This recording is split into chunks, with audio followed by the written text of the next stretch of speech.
bagaimana kabarnya hari ini? Semoga semuanya selalu diberi kesehatan. Jumpa lagi dengan saya, Ibu Erna Umi Safitri. Hari ini kita akan belajar tentang masa pubertas. Nah, sebelumnya mari kita lihat gambar berikut ini. Nah, pada gambar berikut terdapat huruf A, B, C, D, dan E. Nah, huruf apa ya yang mewakili masa pertumbuhanmu sekarang? Bagaimana kamu menyebut masa pertumbuhan kamu sekarang? Nah, supaya lebih jelasnya, mari kita simak pembelajaran hari ini dengan penuh semangat. Anak-anak hebat, tujuan pembelajaran kita hari ini adalah yang pertama, kita akan dapat mengidentifikasi 5 perbedaan ciri-ciri pubertas pada anak laki-laki dan anak perempuan. Yang kedua, kita akan bisa menjelaskan bagaimana cara menjaga kesehatan organ reproduksi pada masa pubertas. Dan yang ketiga, kita akan bisa menjelaskan bagaimana cara menyikapi masa pubertas. Apa masa pubertas itu? Masa pubertas adalah masa perubahan atau transisi dari anak-anak menuju dewasa. Perubahan yang terjadi pada masa pubertas meliputi perubahan fisik, psikis, jiwa, dan pematangan fungsi organ reproduksi.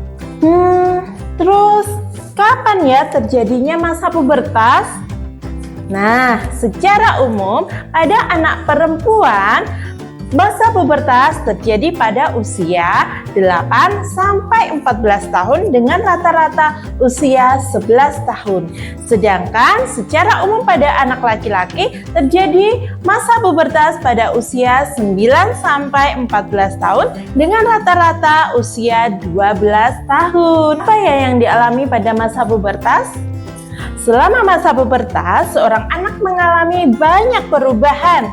Nah, perubahan-perubahan di dalam tubuhnya ini ada yang disebut perubahan primer dan juga perubahan sekunder. Nah, perubahan-perubahan tersebut terjadi karena dipengaruhi oleh hormon kelamin. Sekarang kita bahas ciri-ciri pubertas ya. Ciri-ciri pubertas pada anak laki-laki. Yang pertama adalah perubahan primer. Nah, perubahan primer pada masa pubertas anak laki-laki ditandai dengan diproduksinya sperma pada organ reproduksi laki-laki yang disebut dengan testis. Setiap harinya testis memproduksi jutaan sperma. Ini mengakibatkan kantung sperma penuh dengan cairan sperma sehingga cairan sperma ini keluar dengan sendirinya. Hal ini ditandai dengan adanya mimpi basah. Ciri-ciri pubertas pada anak laki-laki yang merupakan perubahan sekunder. Yang pertama, dada menjadi bidang. Yang kedua, tumbuh kumis dan jenggot. Yang ketiga, tumbuh jakun. Yang keempat, suara menjadi lebih berat dan besar. Yang kelima, tumbuh rambut di ketiak dan sekitar alat kelamin.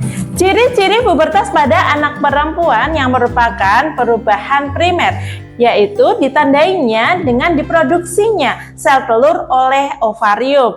Nah, hal ini ditandai dengan adanya menstruasi atau haid yang terjadi setiap 28 hari sekali atau 35 hari sekali. Nah, menstruasi ini adalah keluarnya sel telur yang tidak dibuahi oleh sel sperma. Sedangkan ciri-ciri pubertas pada anak perempuan yang merupakan perubahan sekunder yaitu yang pertama, payudara membesar, yang kedua, pinggul membesar, yang ketiga, tumbuh rambut di sekitar ketiak dan alat kelamin, yang keempat, suara semakin meninggi.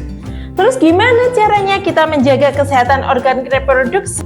Cara merawat organ reproduksi. Yang pertama, gantilah pakaian dalam atau celana dalam minimal 2 kali sehari atau ganti pakaian dalam jika sudah terasa lembab.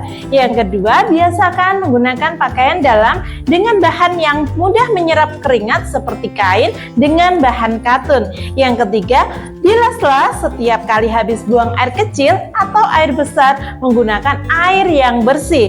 Yang keempat, pakailah handuk yang kering dan bersih dan juga tidak berbau untuk mengeringkan organ reproduksi. 5. Bagi perempuan, jika selesai buang air kecil, cara membersihkannya adalah dari depan ke belakang, jangan dari belakang ke depan, agar kuman dari anus tidak masuk ke organ reproduksi. Yang keenam, saat menstruasi gantilah pembalut dengan teratur, yaitu 4 hingga 6 jam sekali untuk mencegah infeksi bakteri dari darah menstruasi. Juga gunakan pembalut yang lembut. 7. Untuk laki-laki diharuskan melakukan sunat agar terhindar dari kanker penis dan tidak terjadi kanker leher rahim pada istrinya nanti. Yang kedelapan, hindarilah bertukar pakaian dalam atau handuk dengan orang lain untuk menghindari terjadinya penyakit kulit. Nah, ini dia tips sukses pubertas. Beberapa cara yang dapat kita lakukan untuk menyikapi masa pubertas. Yang pertama, rajin beribadah dan menguatkan iman dan takwa kepada Tuhan Yang Maha Esa. Yang kedua, menjaga kebersihan dan kesehatan. Yang ketiga, menjaga pergaulan yang wajar. Yang keempat, meningkatkan rasa percaya diri. Yang kelima, memanfaatkan waktu untuk beraktivitas yang bermanfaat. Yang keenam, berolahraga akan bantu mengatasi rasa gelisah.